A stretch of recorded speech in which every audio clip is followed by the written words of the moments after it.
Yes, it has indeed been a remarkable path that has taken me throughout the length of Russia from the northwest all the way to the Pacific Ocean.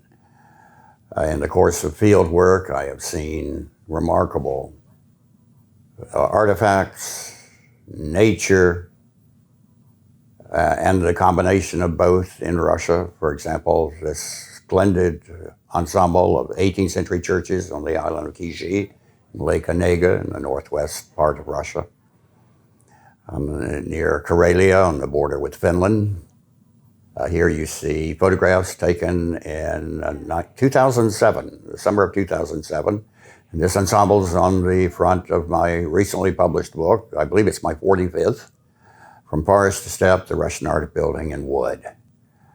Extraordinary volume, extraordinary field work, and the photographs are, in a sense, a record of my life. And we'll talk a little bit more about that span in a few minutes. But in the course of this travel, I have used some very interesting conveyances, such as this tractor contraption, getting me from the Mizan River over to the village of Kimja, just about on the Arctic Circle. There you see me in a padded jacket, a fufayka, typical of that region. And it was one of the best trips, most productive trips that I made in the Russian north. I was all there in the winter. And in Siberia, during my field work in Omsk province, Omsk territory, I came across this village with an extraordinary, very primitive log house with clay chinking, unusual for Russia. But that shows the level of subsistence existence, typical of agricultural communities in this area. And the young woman came out and asked me to photograph her with her newborn, her infant. An extraordinary moment. I was just holding my breath, hoping that the child would not turn. The child was perfectly turned. It couldn't have been a better position for both of them, and totally unexpected. But that's what field work often brings for you. Or in Yakutsk, in the far northeast of Russia, really we're in the far east, the territory as it's called. Yakutsk, it's in a permafrost area, and here there is a log fortress tower built in the late 17th century. The actual tower. A few months after I took this photograph, the tower burned. They've recreated it now, but I was probably the last person to photograph the original tower. Here, a young Buryat girl running in front of it.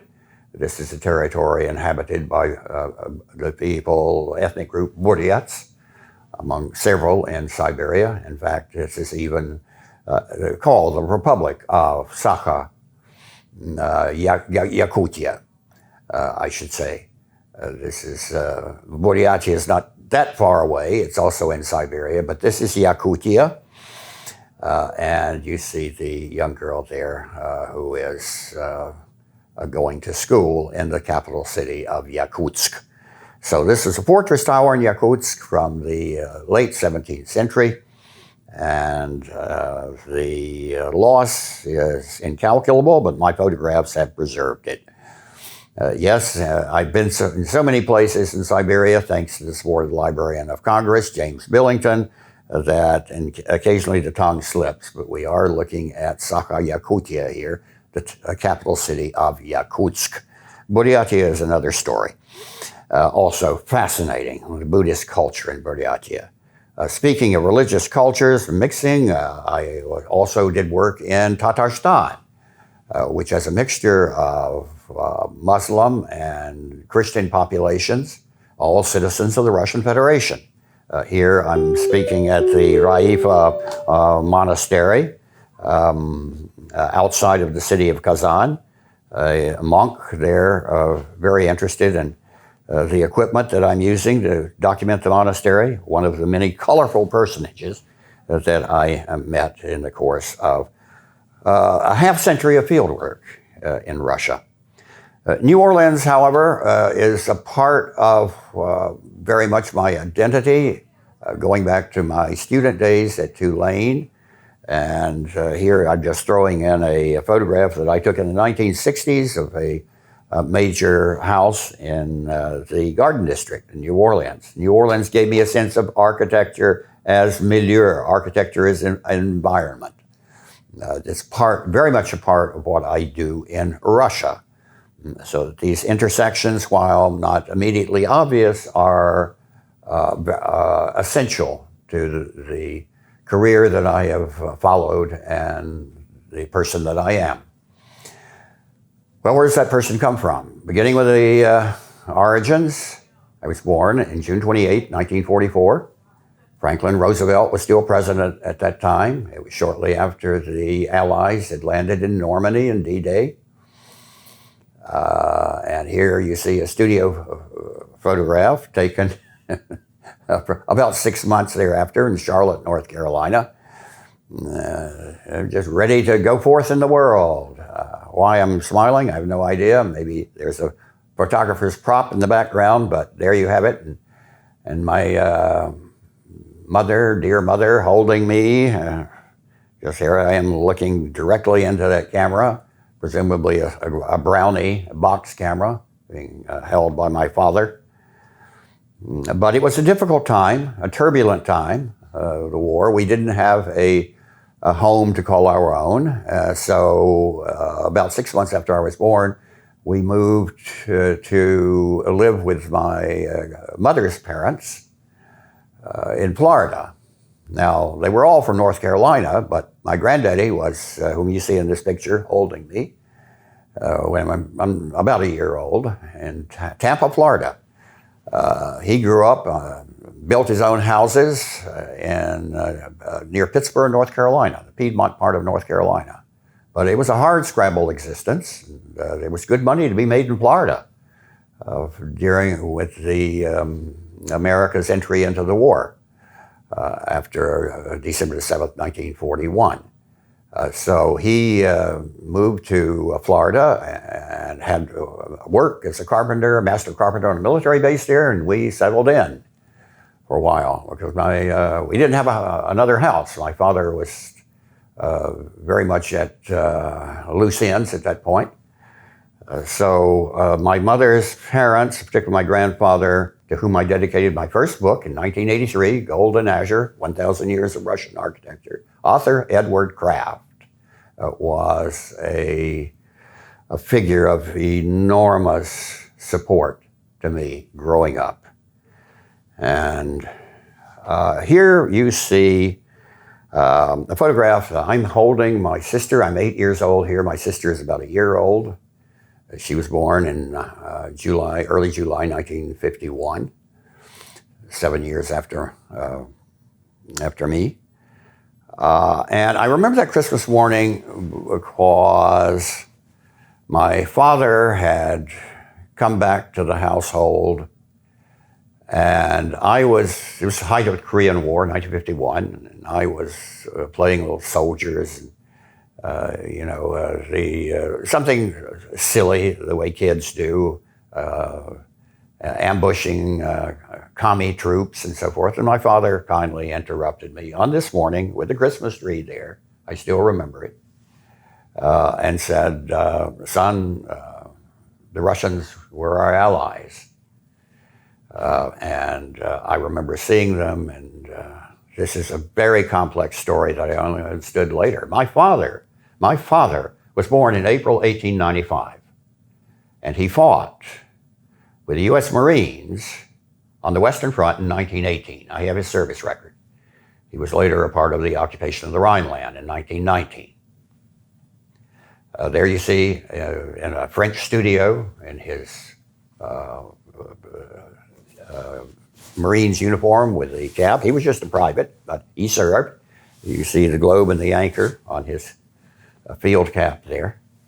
And I had a direct connection with a part of the century that by normal actuarial standards would not have been possible. My father was almost 50 years when I was born, so his experience went back a century. But I need to say that it was a difficult marriage. I grieve for my dear parents. They never divorced, but they had trouble living together. It was fraught with many difficult times. I rarely saw my father. My mother had to support the family, in essence, on a Georgia school teacher's salary, which was at a level that one can only imagine. But we got through, and we were clothed and fed. My sister and I, we went to school. I was raised and baptized in the Southern Baptist Church. And the church at that point was a pillar of my existence. I could go there and get away from the turbulence, the anxiety, the stress. We were living in a half-completed house. Things were not stable, let's put it that way. I don't want to go into more details, but it was a very stressful time. And it was stressful in more other ways too. The 1950s, desegregation throughout the South, racial conflict. Some of those problems are with us today, but certainly progress has been made, in my opinion. Nonetheless, then, there seemed to be, both within our household and in society at large, a number of difficult questions. And I took refuge, I read the Bible from cover to cover 3 times. That was an extraordinary experience, the King James Version of the Bible, just the language itself. And going to church activities, it gave a sort of sense of stability to life, which, well, it's difficult not seeing one's father for prolonged periods, and all of the other turbulence that was involved in a marriage that, I grieve for my parents. It was a very, very difficult time. And I mention this because reading was an area in which I could begin to create my identity. When someone else seemed under stress, what will the day bring, and what conflict, and how to make it through, my education, my ability to read, my fascinating reading would eventually lead me into Russia, the spiritual realm of Russia, beginning with the works of Tolstoy, such as War and Peace. I might add that my mother also loved Russian music. I remember listening, just as a child, listening to these large Victrola 78 RPM records that weighed a ton and easily broke. Philadelphia Orchestra, conducted by Eugene Normandy. I still remember those evenings. It was a sort of consolation and the anxiety that really was a part of our family existence. Was there enough money? Could we get through? Not to mention the conflict between my parents. So Russia became a refuge.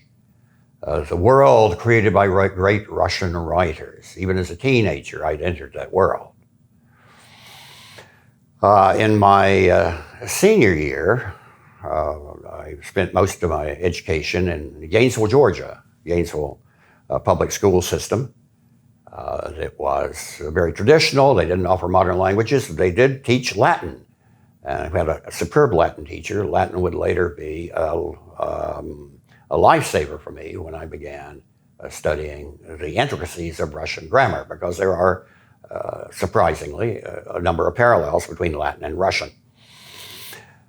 But the senior year, I moved to Columbia, South Carolina, which had a much more sophisticated high school, A.C. Flora High School. I remember it well. Had a brilliant English teacher, and that's when I wrote my first compositions. I had never put pen to paper before my senior year in high school. And again, a revelation. Not only could I enter the world of literature as a reader, but I could also write, and I could write very well. I applied to various universities, was accepted by Johns Hopkins, so I decided to go there, not really knowing what to do. Everybody was at Johns Hopkins because of the reputation of his medical school. So pre-med was the default position. But it didn't suit me. I found that out very quickly. But there was one person, wasn't even a professor, just a lecturer, Norman Henley, didn't have a PhD, but he had studied at Harvard, and he taught Russian courses. I decided to take them because I wanted a space of my own. I wanted a space away from the stress of competition that was so typical of the biological sciences at Johns Hopkins. Hopkins was not a very student-friendly environment in those days, particularly for undergraduates. And Baltimore was also in the 1960s in something of an urban decline. But the Russian taking it, going up to the attic of the main building, Gilman Hall, and actually seeing the attic beams in the roof. Sometimes I would be the only student, and we would just go through Russian grammar. And in the process, that's when I began to discover the works of Russia's founding writer, Alexander Pushkin. I still have the translations that I did of the chapters of Eugene Onegin. So that Russian and French was another language that I excelled in at Johns Hopkins. Russian became the center, the focus of my identity. And when I asked the dean at that time, Dean Schaefer of Arts and Sciences, would I be able to get a degree in Russian at Hopkins, he told me no. So I decided at the end of my sophomore year to transfer. I remember the programs that were suggested to me were either Princeton or there's a new program at Tulane. And my father was from that region, so I decided to go to Tulane, see what New Orleans was about. Now, my father was from a village, a hamlet, north of Lake Pontchartrain, right on the fringe of the southern border of Mississippi. It's called Bolivar, Louisiana. It's still there to this day.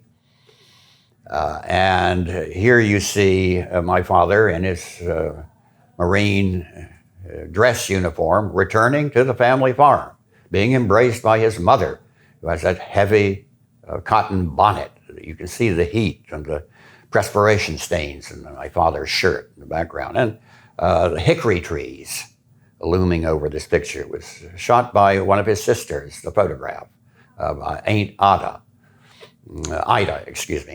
whose name I remember, but I never met her, never met his mother. Again, my father was a generation removed from my mother. So that I have these wonderful photographs that give a sense of where he came from. For example, here is the entire family in the Brumfield family in Bolivar, Louisiana, in front of the family house. Remarkable house, long since gone, probably with cypress, with that large hip roof in the attic where the children could live. And you see the children there. There are 7 of them, the youngest being held by my grandmother, whom I never knew. And in the center is the father, the man of the household, Louis Floyd Brumfield. And my father, at 11 years old, is there on the far right, Louis Floyd Brumfield, Jr. Part of the Anglo migration into Louisiana at the early part of the 19th century. So they had a sort of hardscrabble farm existence there. My father was a farm boy, and suddenly he's in France in the Marines. It was a destabilizing time, and I won't go into what impact it might have had on my father, but God bless. I mean, our parents are everything. They had their problems and trials and hardships, and so much that did not work out. But for me, Russia was becoming a space, a spiritual space, an intellectual space in which I could form my own identity. We're all born with abilities and talents, and during our life we realize the potential that those gifts hold. And my path led through Russia. Russia became a place of refuge, in a sense of salvation. It gave my life meaning and identity, although I had no idea really how complicated that path would prove. And of course, Tulane and New Orleans, here's one of my photographs that I took in 1964. You see Antoine's typical French Quarter photograph, but it is historic. It's some 70 years ago. That environment that I mentioned was important in establishing my ability to use the camera to see, to understand environment, not only in a specific building, but also in the surroundings and the people and the culture. Well, after completing my undergraduate work at Tulane, graduating in May 1966, I had a Woodrow Wilson Fellowship. It was very competitive, a great honor, and I went to the University of California, Berkeley. I was briefly considering Harvard, but I chose Berkeley, and it was one of the best decisions of my life. The University of California was simply an extraordinary environment in those days. Very turbulent, of course, the Vietnam War. But I arrived there in late summer of 1966, found out that my Russian knowledge was very deficient by Berkeley standards, but I did remedial work, and my ability to write carried me through those first years.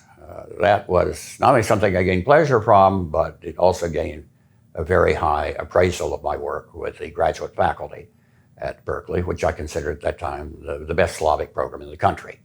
People might argue with me, but I have a pretty good reason for understanding that. Simon Karlinsky, Hugh McLean, and the other distinguished authorities of that period, they knew everything, and their interests were broad. Simon Karlinsky, for example, knew a great deal about music, and particularly Russian music or ballet, so that there was an extraordinary learning environment at Berkeley in those days, not to mention the Russian immigrant community in Berkeley and in San Francisco, also very rich.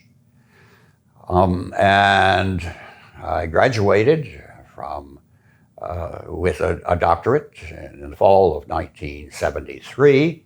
The first job was a temporary position for 1 year at the University of Wisconsin-Madison. Also a wonderful experience, very challenging.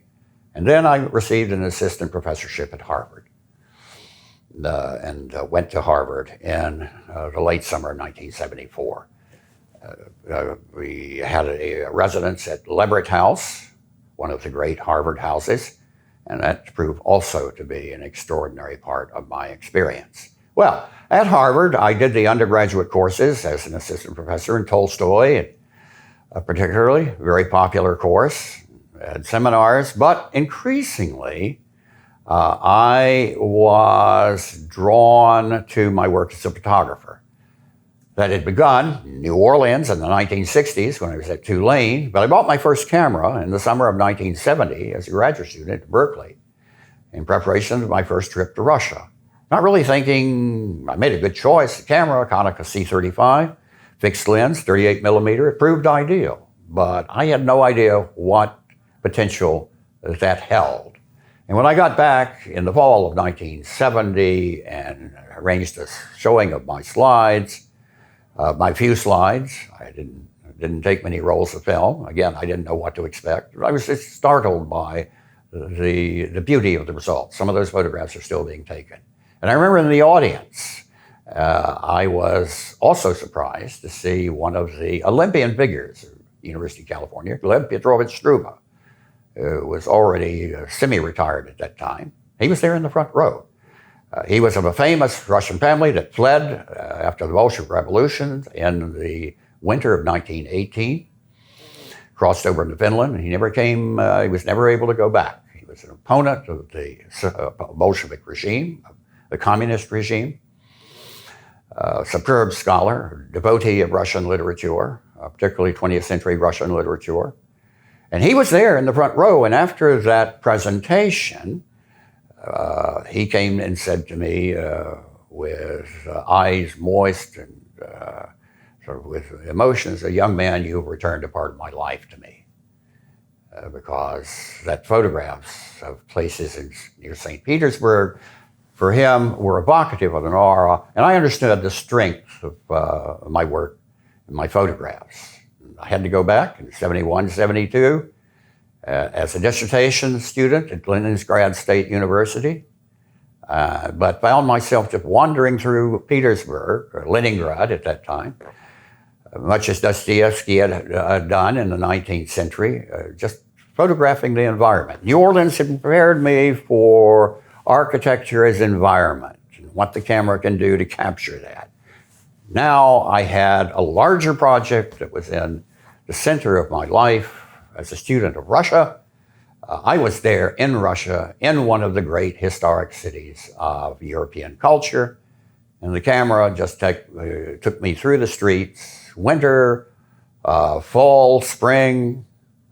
It was all a part of an extraordinary artistic aesthetic experience, whose ramifications I did not understand at that time. But at Harvard, 4, 5, 6 years later, I began to exhibit these photographs. Harvard Magazine decided to put them on the cover.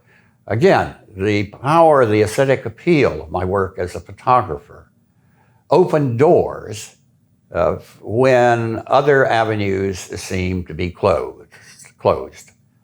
Art historians at Harvard were not interested in Russia, not interested in Russian architecture. I know because I discussed it with them. They didn't understand why anybody would be. But I knew, I felt, I believed in the power of my photography. And Harvard Magazine was my passport for a while, that cover story. My photographs, St. Petersburg, the imperial design. I still remember that cover story in Harvard Magazine. And then David Godine over in Boston on Dartmouth Street in Back Bay, Boston, a publisher of great regard in the arts world. He decided, since the 1980 Olympics were on the horizon, let's do a book of Brumfield's photographs. Extraordinary gift.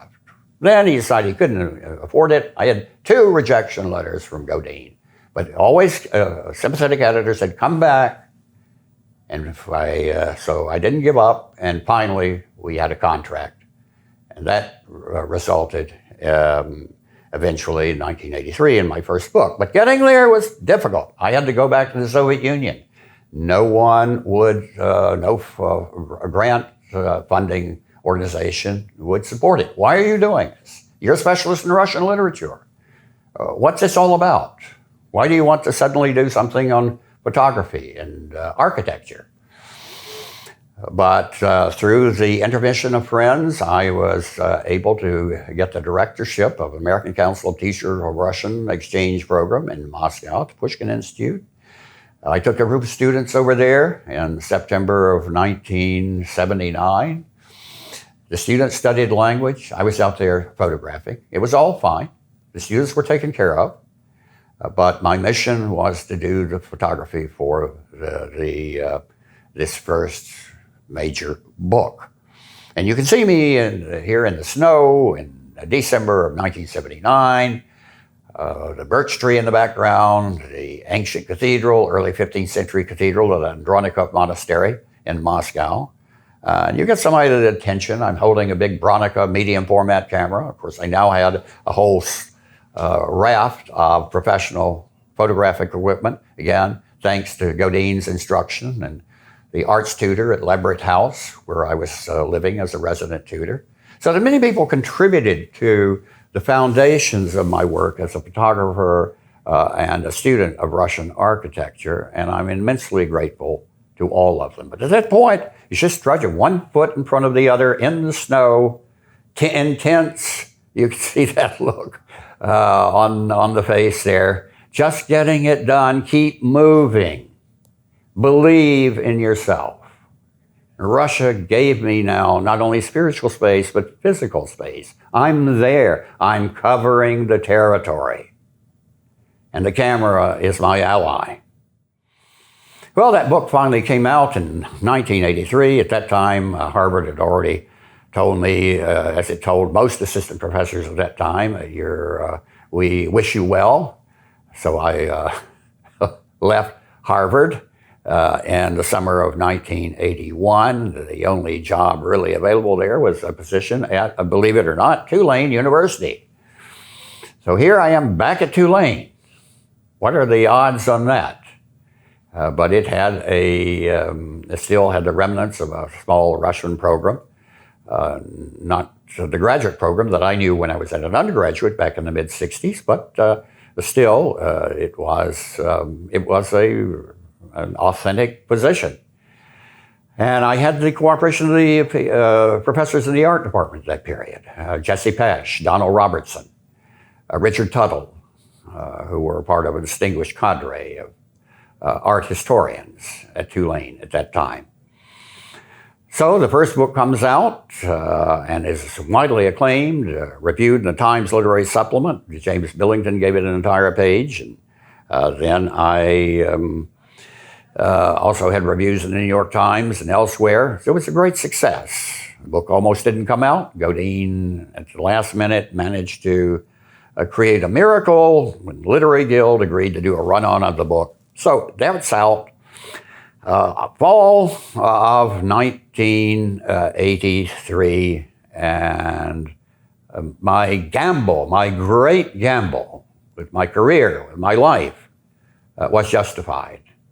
And the following year, I had tenure as an associate professor. That book got me tenure as an associate professorship at Tulane University. Work continued. Russian colleagues, by the way, there you see the book cover of The Golden Azure, published by David Godine. The only person on the planet who would have taken a risk on my book because he loved my photographs. One of the best examples of which you see on the cover of the book, Church of St. Andrew in Kiev, built during the reign of Empress Elizabeth Petrovna, designed by the Italian architect Rastrelli. So you have this merging of cultures and impulses. And there it is on brilliant photograph taken in November 1979 in the cover of my book. First book, 1983. The Russian colleagues, such as Alexei Homage, whom you see there in his office, were standing side by side. He had been introduced to my work through the Soviet Ministry of Culture in the fall of 1979 when I was over there with our brave student groups. And we became fast friends and remained so for the next 2 decades. The Russian scholars were extraordinarily generous, much more open to my work and my striving, and they were also very impressed with the photography. And those friendships remained fast throughout my work in Russia. There was never any sense of, who gave you the authorization to do this? Why are you jumping from one discipline into another?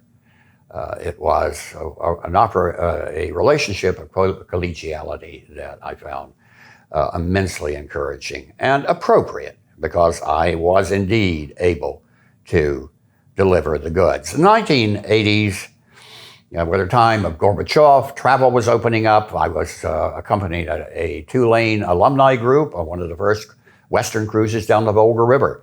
Was able to photograph the Stalingrad Memorial at the city of Volgograd. The great Motherland Calls, you see here in this statue. And the mausoleum, the interior of the mausoleum, with its names of thousands and thousands of those who died in that epochal struggle in the fall of 1942 and early 1943, a struggle that played an enormous role in the defeating of the Nazi regime. But the other photographs that I later began to understand, the meaning of them, the sense of their importance, began to be published again and again and again in my books. For example, I was at Tolstoy's estate in 1970, the summer of 1970. I photographed his grave, which you see there, without a cross, a simple mound of earth with a grass growing above it in the summer of 1970. The neighborhood of Dostoevsky's Crime and Punishment. These are all photographs from 1970. The Church of the Trinity in Nikitniki in Moscow, 1970. So that this cache of photographs was essential to my development later. It gave me the impulse. It gave me the sense of an ability to do what I chose to do. The Temple of Friendship at Pavlovsk. During the May of 1972, there I am looking out over the Penjikent Range in Uzbekistan. And finally, the photograph of St. Petersburg that was my passport, my photograph of the cover, on the cover of Harvard Magazine in the fall of 1978. All of these launched me toward my first book. And I should, again, mention the Pushkin Institute. We can see the photographs there of the building that we lived in with my students in 1979. And then there was an invasion of Afghanistan, but we still came back in the spring of 1980. There was when this photograph was taken. There I am with the director of the Institute 2 decades later, Vitaly Kostomarov. And after the first book, there were other projects in the 1980s, other fellowships. Another large book came out in 1991, the University of California Press, on modern Russian architecture from turn of the 20th century, origins of modernism in Russian architecture. So, and then the major work of history of Russian architecture, which is vastly larger than my first book, Gold and Azure. That came out in the fall of 1993, was in fact a New York Times notable book of the year in 1993. The geographical range of my work in the 1990s expanded to the Russian north. It caught the attention of James Billington in 1998.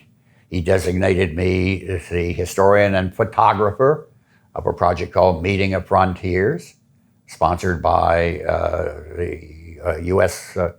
government through the Library of Congress and the Ministry of Culture in the Russian Federation.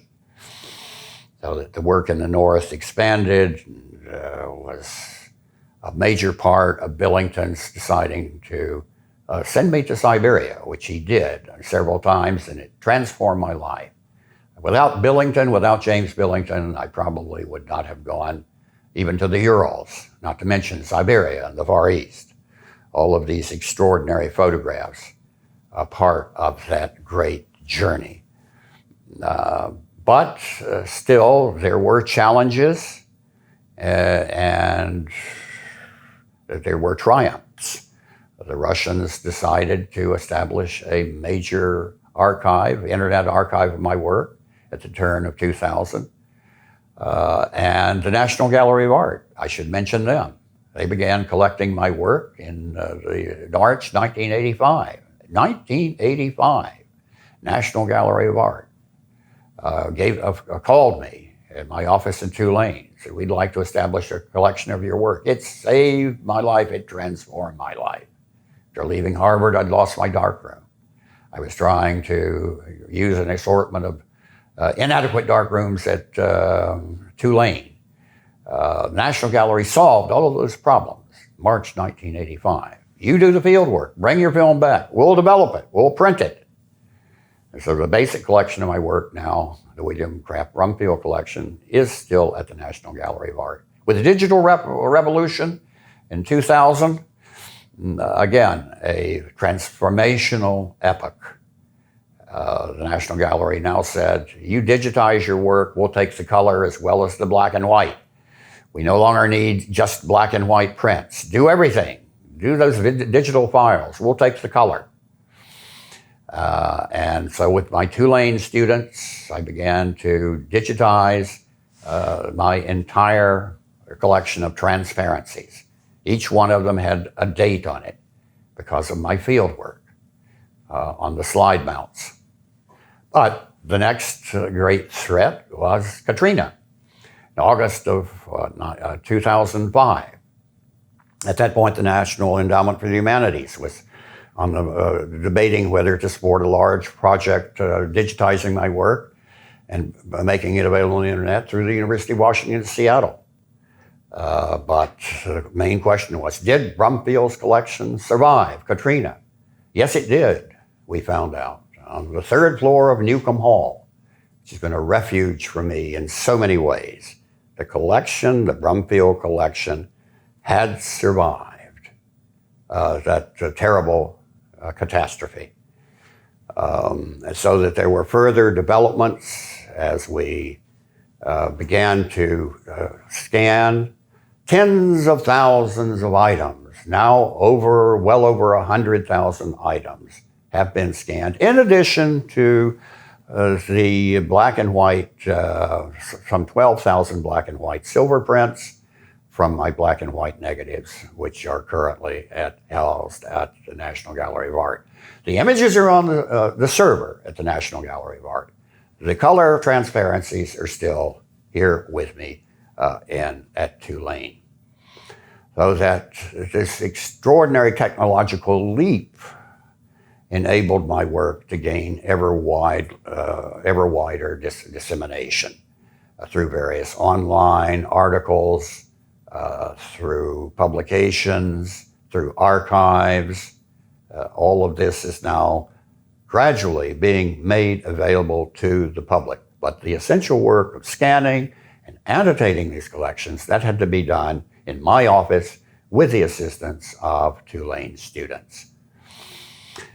Now, book after book has come out. I should express my gratitude to the Hedreen family, whom I met Dick and Betty Hedreen on a tour of Russia, particularly Moscow, sponsored by the International Council, the Museum of Modern Art. And it was, again, one of those fortuitous occasions which seemed to define my career. When resources seemed to be at an end, someone would step up. We were doing a new edition of my History of Russian Architecture. It'd gone through several printings at Cambridge. Cambridge decided to take it out of the catalog. In 2003, University of Washington Press decided to take it on, but we needed a subvention grant. The Hedreen stepped up, as they would again and again. And particularly with Duke University Press, which had already published my book, Lost Russia, in 1996, based on an exhibit of that period in black and white. Very elegant book. But now we decided to go focusing on my color work throughout Russia and the Russian North. 2015, a grant from the Hedreens to Duke University Press enabled the publication of Architecture at the End of the Earth, Photographing the Russian North. Again, widely reviewed, did quite well. And 5 years later, at the height of the beginning of the virus, in 2020, we brought out another massive volume called Journeys Through the Russian Empire, the photographic legacy of Sergei Prokudin-Gorsky. Prokudin-Gorsky had invented a color process at the beginning of the 20th century. It was very cumbersome.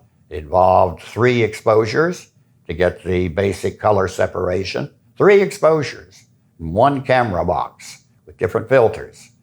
That collection, through, and again, an extraordinary concatenation of events, ended up in the Library of Congress. In 1986, I had already organized the first exhibit of Prokudin-Gorsky's photographs at the Library of Congress. That is a fact. There are records demonstrating that. That exhibit traveled around the country. They were prints on paper. The first time his photographs, his negatives, had actually been printed on paper. He showed them as slides. So this, again, this almost incomprehensible intersection of events led to a major book in 2020, Journeys Through the Russian Empire, comparing his work with my work. Because it turns out that we had been I had been just about everywhere Prigozhin had been, including Central Asia, where I was in May of 1972, in Bukhara and Samarkand. So that the longest chapter in Journeys Through the Russian Empire focuses on my work in Central Asia. So pleased that that actually has now been made available to the public. And then 5 years later, we did the Hedrines again stepped forward to do a book, which I dedicated to Betty Hedrine, who had passed away, I believe, in 2022. And such a dear friend, an angel, supported my books. And that book is here, Forest to Step, The Russian Art of Building in Wood. So that again and again throughout my career, people have stepped forward. They have understood, even though specialists might say, why is he doing this? Who credentialed him? Who gave him the authorization? But the power of the photographs kept my project moving forward. My sense of identity with the space of Russia, spiritual, intellectual, and physical. The camera was the way that I could express my understanding of that vast culture. And people would step up. This is James Billington, the Librarian of Congress. He has a story to tell. He has these extraordinary photographs. Give him the resources. And I might add, fellowship also came my way, including a Guggenheim Fellowship in 2000. I find it rather interesting that that fellowship was given in the category of Russian history. So I seem to be become something of an expert, jumping into other boxes, but it's all related. I understood that. The great education that I received at Berkeley in both literature and history prepared me to create a context for my work as a photographer. I might add that when I was elected to the Russian Academy of Fine Arts in 2006, the document said, in recognition of his work as an artist and a historian. For the Russians, that has never been a problem, and for the American public, it's never been a problem, as the success of my books has shown. In academia, academics often stake their reputations on narrow defense of specialization. And I have fought against those currents and will continue to do so. And we're grateful to the immense support that I have received within the Academy, I must add, from sympathetic colleagues, and certainly from the students, and also from people who simply loved the work that I do as a visual magician. The journey continues. Thank you.